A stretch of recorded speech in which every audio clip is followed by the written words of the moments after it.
This is problem 70 of Neetcode 150, combination sum 2. So it is quite similar to combination sum 1. I don't think it is that much harder than the first one. It is simply different. So let's read the problem together.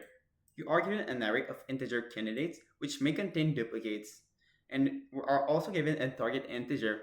And our task is going to be to return a list of all the unique combinations of candidates that adds up to the value of the target.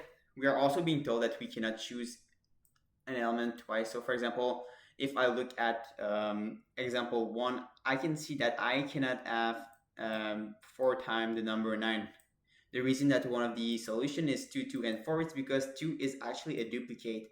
So every single value itself can only appear in the combination once. And notice that we return 2, 2, and 4, but we cannot return like 4, 2, 2 or 2, 4, 2 because that's only a permutation. It is not necessarily a different solution.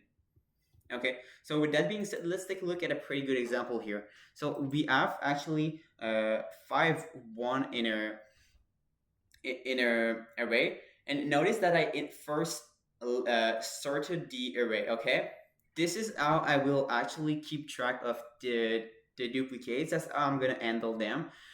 There is a solution by using a hash map to keep track of the values that we've seen, but actually I think it is quite easier to just sort them at first. So,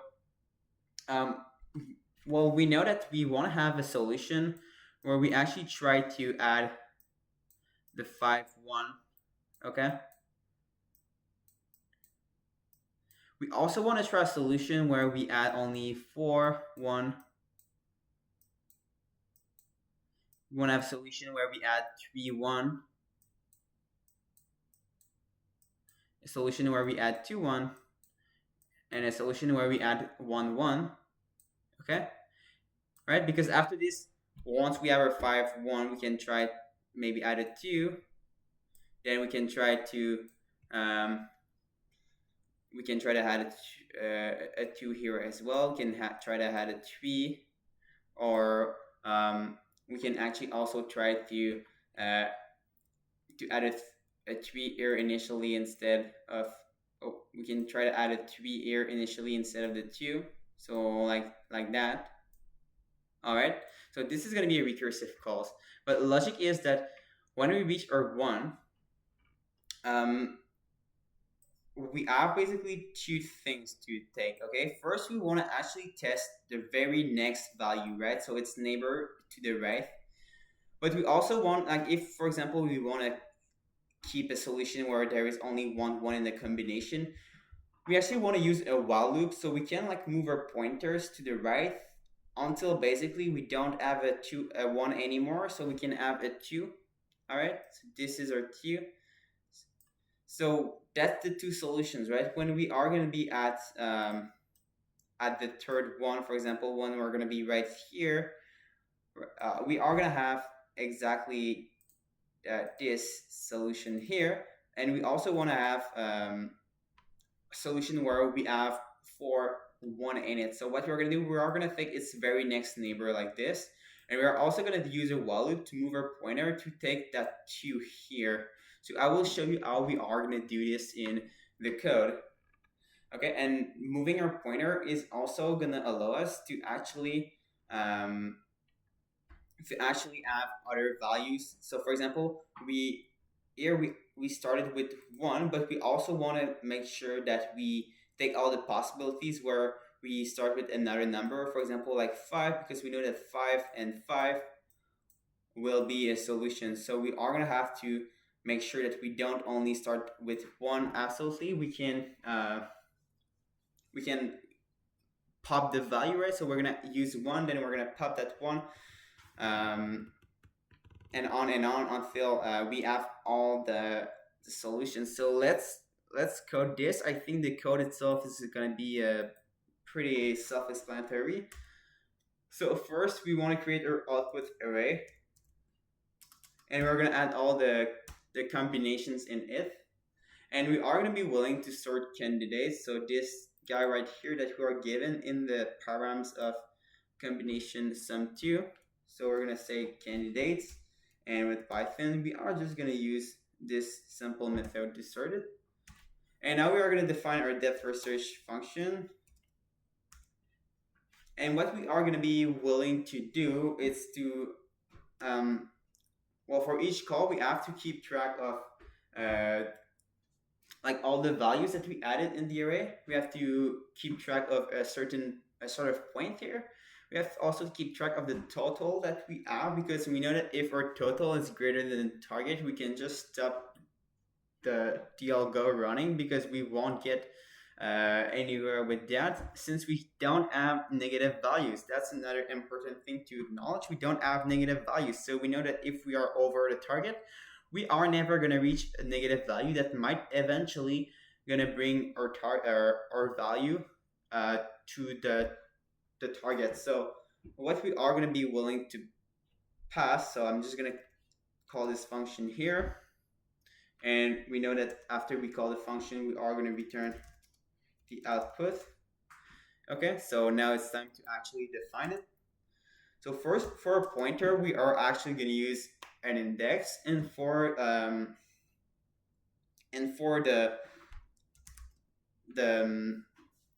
or array, because for each solutions we want to have like an array with all the values that this current solution has.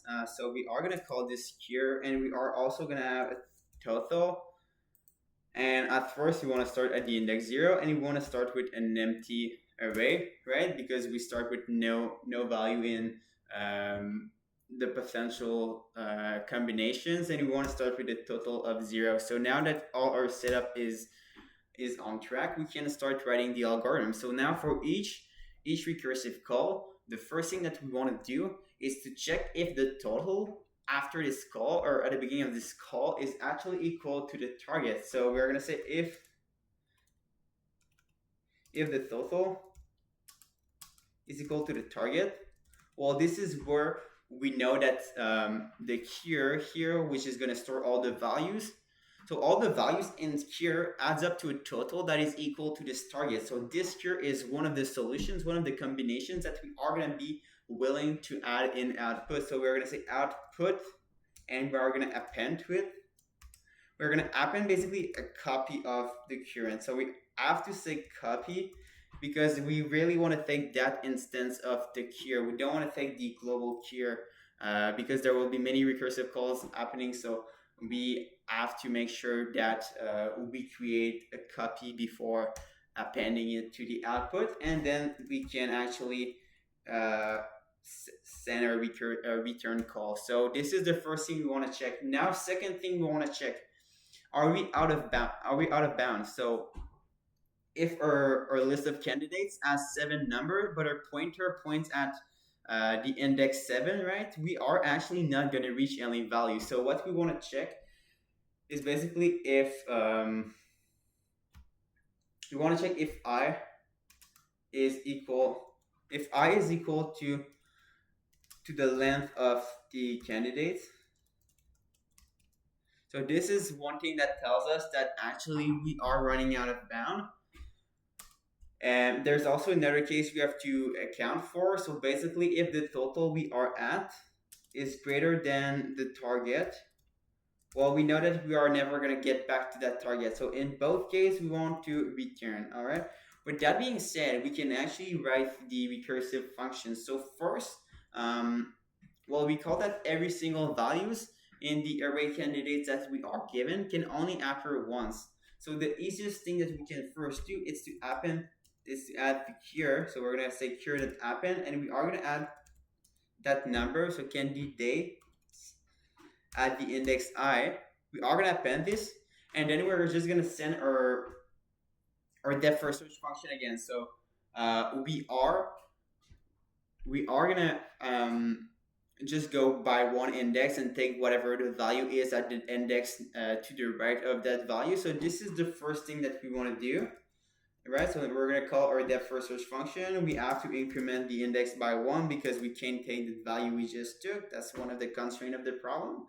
And we want to also add the current, which is basically going to be whatever the current is after we add the candidates at the index I. And we want to add the values, the total. So the total is going to be whatever the total used to be. And to this, we are going to add the value of that candidate at the index I. Okay, so now it's good, but now let's get back to our problem where we add initially 5, 1. Well, once we get the first one, we have to find a way that in one of the possible solutions, we have another value where um, our number starts with a 2, right? So what we are going to do is basically we're going to say, uh, while, while the candidate while the candidate at the index that we are at is equal to the next candidate. So we're going to say candidates at the index I plus 1. So while this is true, and also we have to ensure that we are within bounds, so we're just going to say while I plus 1 is smaller than the length of the candidate. I don't like the word candidates, it's so long to type. So while this is true, we want to move our index. So we're going to say we're going to increment I by 1. And when we break that loop, we know that we are going to be at the index of the last one. So we know that if we call back our depth first search with the index I plus 1, we are going to reach that 2, right? Because we were at the last one and now we are passing the next index, so we are going to reach 2. So this is how we are going to do every single combinations. And hey, take a look at this. Once we add the 1 to the here, and we call it depth first search function on it, we are going to go back within the depth first search function with a cure that only has 1. And within this 1, we are first going to add the very next value, which is still a 1, right? So we are going to add that very first value, which is a 1. And the second call here is going to basically move while we are having a next candidate that is also 1. So we are going to move this. So we're going to say no thanks to him, no thanks to him, no thanks to him, no thanks to him. And we're going to go take that 2 value and add to it. So we are going to have a cure that's going to be equal to 1 and 2. Okay, so this is all I hope you can see the algorithm unfold in front of your eyes as you see the code, because this is very all we actually get every single possibilities. But let's go ahead and keep this problem flowing. So in the depth first search function, yes, we are taking the next index. Then we have to actually send the cure, and the total is not gonna move because here we didn't do much, right? But there's one thing I forgot, right? Once we add the first value to it, right? We add the 1. Now that we have an array with a 1 in it, we actually have to remove that 1 to call the other depth first search, function here. And that depth first search is going to move until we get a 2, but we actually have to remove that 1 that we initially inserted. So we are going to say here dot-pop. Okay, boom. So that's the entire algorithm. If I didn't fail anywhere, the algo should work perfectly fine. And we did an error. But yeah, of course, we have to actually check if we are out of range before checking if the next candidate is equal to the current candidates. All right, so let's test that again, and there you go.